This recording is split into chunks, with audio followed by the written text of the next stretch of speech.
The day I found 6 torn yard waste bags dumped along the curb in front of my house, something finally clicked in my head.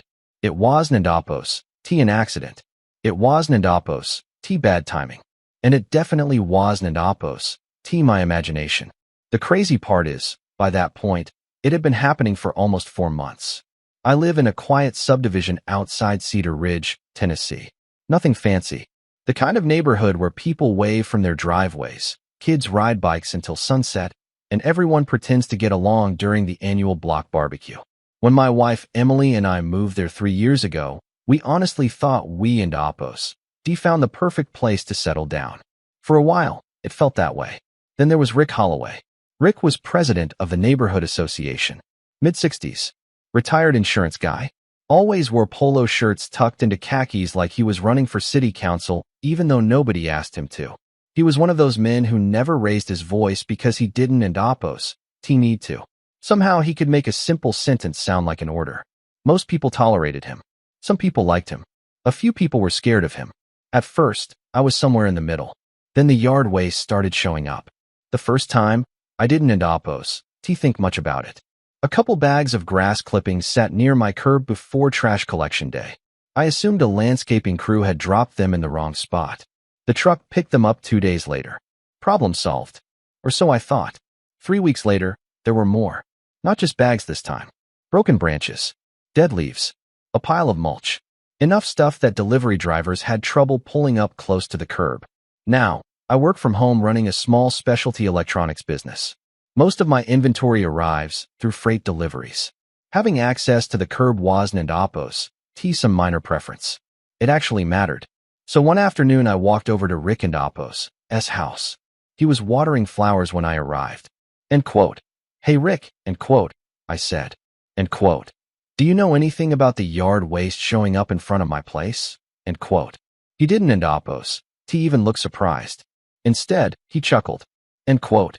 Oh that? End quote. That. Like we were discussing weather. End quote. Yeah, end quote, he said. End quote. The landscaping crews use that section sometimes before pickup day, end quote. I frowned. End quote. My section, end quote. He shrugged. End quote. Nobody uses it, end quote. I remember standing there staring at him for a second. Because technically, yes, the curb belonged to the city. But everyone in the neighborhood understood that the space in front of your property was your responsibility. Your grass. Your sidewalk. Your appearance. Your problem. Except apparently when it benefited Rick. I explained that I needed the area clear for deliveries. He smiled. Not a friendly smile. The kind that says the conversation is already over. End quote. Relax, Mason. It Ndapos. LL all be gone by Friday, end quote. Then he turned back to his flowers. Just like that. The whole interaction lasted maybe 3 minutes. But I walked home feeling strangely irritated. Not because of the yard waste. Because of how casually he Ndapos dismissed me. Like my concerns were an inconvenience. Like he Ndapos already decided his needs mattered more than mine. A month later, it happened again. Then again. And again. Each time there was more debris. Each time it appeared right before collection day. And each time it somehow ended up directly in front of my property. Not Rick Ndapos'. Not the common area. Not the empty lot near the entrance.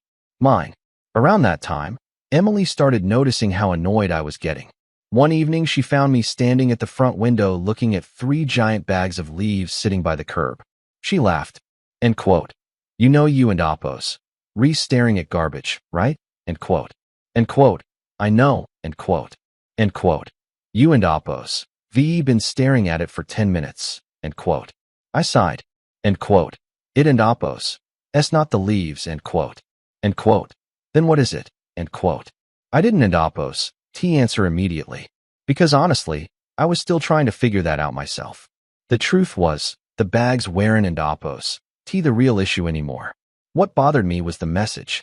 Every pile dumped there felt like someone saying, we can do whatever we want, and you can't Ndapos stop us. And for some reason, that thought kept bothering me more than it probably should have.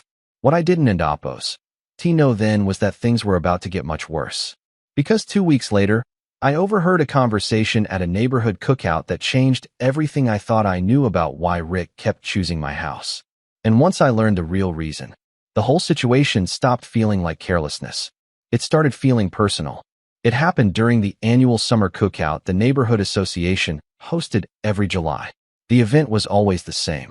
Folding tables, cheap burgers, kids running through sprinklers. Somebody and Appo's uncle arguing about football before preseason had even started.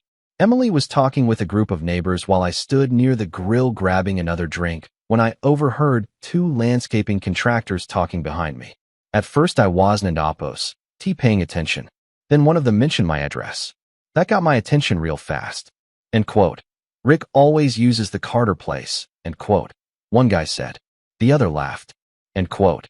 Yeah, because he still hasn't Appo's gotten over that meeting. End quote. They both chuckled. Then they walked away before I could hear anything else. That sentence sat in my head all evening. He still hasn't Appo's gotten over that meeting. What meeting? The answer came later that night.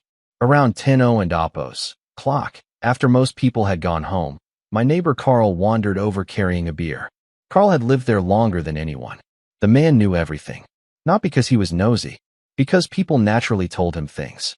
After a few minutes of conversation, I casually asked him about Rick. Carl gave me a look. Then he laughed. End quote. Oh, you and Appo's finally figuring it out. End quote. End quote. Figuring what out? End quote. Carl took a sip. End quote. You really Don and Appo's. Remember the budget meeting last year? End quote. Then it hit me. The budget meeting.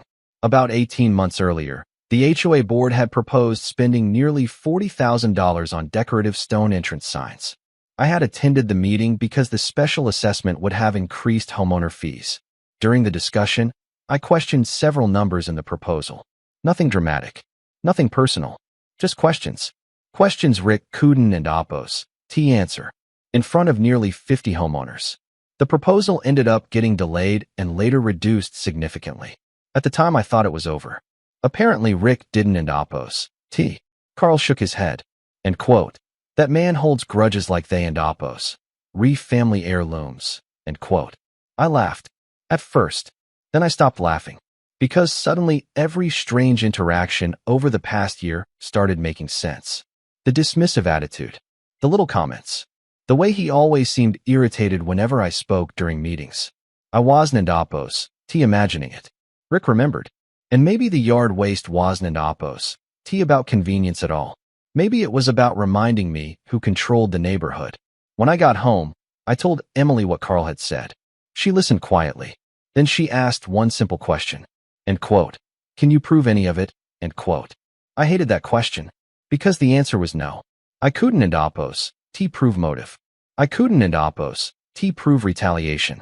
All I could prove was that yard waste kept appearing in front of my house. And that and Appo's when my approach changed. Up until then, I and Appo's been treating it like a disagreement. Now I started treating it like evidence. Every time debris appeared, I documented it. Photos, video, date, time, weather conditions, descriptions.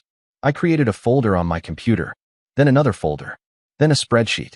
Emily joked that I was building a criminal case against lawn clippings. Maybe I was. But the more information I collected, the more obvious the pattern became. 8 separate incidents. For months. Every single one connected to landscaping work authorized through the HOA. Every single one ending up at my curb. Not once did the staging area rotate. Not once did it move. Not once did anyone ask permission. One Saturday afternoon, I decided to go a step further. I downloaded the HOA governing documents. Now, I know reading HOA rules sounds about as exciting as reading tax instructions. But if you and Appo's ever dealt with someone who loves rules, you and Appo's learned something important. The people who hide behind rules usually leave a paper trail. 3 hours later, I found exactly what I was looking for. Section 4. Paragraph 3. Clear as day. No organic debris, landscaping materials, or maintenance waste may be temporarily staged within a resident and Appo's designated frontage area without written consent from that homeowner. I actually laughed out loud. Because you know who had personally overseen the revision of those rules 2 years earlier? Rick. His name was literally on the amendment documents. The man had written the rule himself. That night, I prepared a formal letter. No emotion. No insults. No threats. Just facts. I cited the section. Attached photographs. listed dates, requested that the activity stop within 7 days. Then I sent copies through certified mail and email. Everything documented. Everything professional. When the delivery confirmation arrived, I figured one of two things would happen. Either Rick would stop, or he and Apos, D, respond. What I didn't and Apos, T, expect was complete silence. No email. No phone call. No conversation. Nothing. For an entire week. Then came Tuesday morning. I opened my front door and immediately started laughing. Not because anything was funny. Because I couldn't and Apos, T, believe what I was looking at. 2 enormous bags of fresh grass clippings sat directly in front of my mailbox. Bright green. Freshly cut. Almost like they had been delivered overnight. I stood there staring at them. Then I looked across the street. Then down the block. Then back at the bags. And something inside me finally settled. You ever reach a point where you and Apos are no longer angry? Where frustration burns itself out and leaves behind absolute clarity. That and Apos, that's where I was. I wasn't and Apos, T, furious. I wasn't and Apos, T, emotional. I was done. That evening, Emily found me sitting at the kitchen table. I had a notebook open, a calculator, and a rental website on my laptop. She looked over my shoulder. End quote. What are you doing? End quote. I looked up. Planning. She raised an eyebrow. End quote. Mason. End quote. End quote. It and Apos, S, legal. End quote. The fact that those were the first words out of my mouth made her laugh. End quote. Mason. End quote. End quote. It and Apos, S, completely legal. End quote. She sat down across from me. That smile slowly spreading across her face. The one she gets when she already knows exactly what I and Apos am thinking. End quote. What are you planning? End quote. I leaned back. Then I explained everything. Every detail. Every step. Every precaution. By the time I finished, she was trying not to laugh. End quote. I can't and Apos, T, believe you and Apos actually doing this. End quote. End quote. Oh, I and Apos am doing it. End quote. The next morning, I picked up a utility trailer from a rental company on the edge of town. Nothing fancy. Just a flatbed with enough room for everything. And by everything, I mean everything. Every bag. Every branch. Every pile of mulch. Every scrap of debris that had accumulated over the previous week. I loaded it all carefully, methodically, almost respectfully, because this wasn't and Apos, T, vandalism. It wasn't and Apos, T, destruction. It wasn't and Apos, T, revenge in the traditional sense. I was simply returning property to the person who seemed most interested in storing it. By sunset, the trailer was full, and as I secured the final strap, I looked down the street toward Rick and Apos' house. For the first time in months, I felt completely calm. Because the argument was over.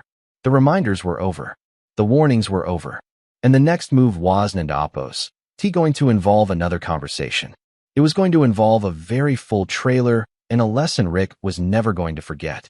The sun was already dropping behind the trees when I pulled the trailer out of my driveway. I remember thinking how ridiculous the whole situation was. I and Apos am a grown man, 42 years old. Driving through my own neighborhood with a trailer full of leaves and grass clippings like I was transporting some kind of agricultural treasure. But the more I thought about it, the funnier it became. Because none of this should have happened. A simple conversation could have solved everything months earlier. A little respect could have solved it. One email could have solved it. Instead, here we were. I drove slowly through the subdivision and stopped along the curb in front of Rick and Apos' house. Now here and Apos' the important part. I never stepped onto his property. Not once. I stayed entirely within the public frontage area. The exact same type of space he and Apos' been using in front of my house. The exact same type of space he and Apos' insisted wasn't and Apos' a big deal. Then I started unloading. One bag. Then another. Then another. Branches stacked neatly. Mulch piled carefully. Everything organized. Everything clean. Everything exactly where it belonged. By the time I finished, the curb in front of Rick and Apos' house looked remarkably similar to mine had looked for months. I stood there for a moment, admiring the symmetry. Then I climbed back into my truck and drove home. No speeches. No notes. No dramatic confrontation. Just silence. The next morning my phone rang at 7:03 a.m. I know the exact time because it woke me up. The caller ID displayed Rick and Apos' name. I let it go to voicemail. 30 seconds later another call came. then another, then another. By the fourth call, I knew exactly how the conversation would go, so I ignored that one too. Finally, a voicemail notification appeared. I played it on speaker while Emily poured coffee. The message started with a long pause. Then came Rick and Apos' voice. Tight, controlled, the kind of voice people use when they and Apos, retrying very hard not to scream. And quote, Mason, I Don and Apos. Know what kind of stunt you and Apos retrying to pull, but you need to remove that mess immediately. Call me back, end quote. The message ended. Emily looked at me. I looked at her. Then we both burst out laughing. Not because Rick was angry, because for the first time, he was experiencing exactly what he and Apos been forcing on someone else. But here and Apos, the thing. I never called him back. A year earlier, maybe I would have. A few months earlier, definitely. But by then I understood something important. The conversation wasn't Apos, the solution. The documentation was. So instead of calling Rick, I opened my laptop. Then I assembled everything. For months of photographs, video clips, dates, emails, certified mail receipts, copies of HOA regulations, every interaction, every violation, every ignored warning. I organized everything into a single report. Then I submitted a formal complaint directly to the association board. Not to Rick. Not through Rick. Around Rick. For the first time, the issue landed on the desks of people who couldn't and Apos simply dismiss it. 3 days later, I received confirmation that an investigation had been opened. 5 days later, several board members contacted me requesting additional documentation. A week after that, things started getting interesting. Apparently, some members of the board had no idea what was happening. Others had heard rumors. A few homeowners even submitted their own complaints about unrelated issues involving Rick. Small things. Selective rule enforcement. Favoritism. Questionable spending decisions. Nothing explosive on its own. But together, the picture wasn't Apos great. What started as a complaint about yard waste suddenly became a spotlight. And once that spotlight turned on, people started noticing things they hadn't and Apos noticed before. Or maybe things they and Apos ignored. Then came the board meeting. The room was packed. Far more people than usual. Word had spread. Emily came with me. Carl sat 2 rows behind us looking like a man attending the season finale of his favorite television show. The investigation findings were presented. The violations were reviewed. The documentation was displayed. One photograph after another. One date after another. One ignored warning after another. At one point I glanced across the room. Rick wasn't Apos looking at me. He was staring at the floor. For the first time since I and Apos known him, he looked small. Not because someone had humiliated him. Because facts are difficult to argue with. Especially when they and Apos read your own rules. The board issued multiple violation notices. Fines followed. Additional reviews were scheduled. Then came the moment nobody expected. About halfway through the meeting, Rick stood up, cleared his throat, and announced his resignation as HOA president. Just like that. 6 years. Gone in less than a minute. The room went completely silent. Nobody clapped. Nobody celebrated. People just sat there absorbing it. Because whether they liked him or not, Rick had been a fixture in the neighborhood for a long time. Watching him walk away felt strange. Even for me. The weirdest part is that I didn't and Apos feel victorious. At least not the way I thought I would. I felt relieved. There and Apos, a difference. Victory is beating someone. Relief is finally putting down a burden you and Apos carried too long. A few weeks later, the neighborhood felt different. Quieter. Lighter somehow. The curb in front of my house stayed clear. Deliveries arrived without problems. The landscaping crews suddenly discovered dozens of other perfectly acceptable places to stage debris. Funny how that works. One evening, several months later, I saw Rick while walking the dog. For a second I wondered if he and Apos say something. Maybe argue. Maybe apologize. Maybe blame me. Instead, he simply nodded. I nodded back. And we kept walking. That was it. No grand finale. No dramatic redemption. No last-minute confrontation. Just 2 people moving on. But every now and then, I still think about the whole thing. And I keep coming back to the same question. Was I right to send everything back? Some people say yes. They think I simply gave Rick a taste of his own medicine. Others think I crossed a line. That I should have kept taking the high road. Honestly, I can see both sides. What I do know is this. The dumping stopped. the rules were enforced. And for the first time in months, everyone was treated by the same standards. Whether that counts as justice or petty revenge probably depends on who and Apos is telling the story. So now I want to hear from you. If someone repeatedly ignored your requests, violated their own rules, and used their position to push you around, what would you have done? Would you have sent the yard waste back? Would you have gone straight to the board?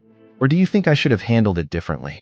Drop your answer in the comments below, because I have a feeling this one is going to divide people right down the middle. And if you and Apos VE ever dealt with a power-hungry HOA, a difficult neighbor, or someone who thought the rules only applied to everyone else, make sure you share your story too. Trust me, I want to hear it.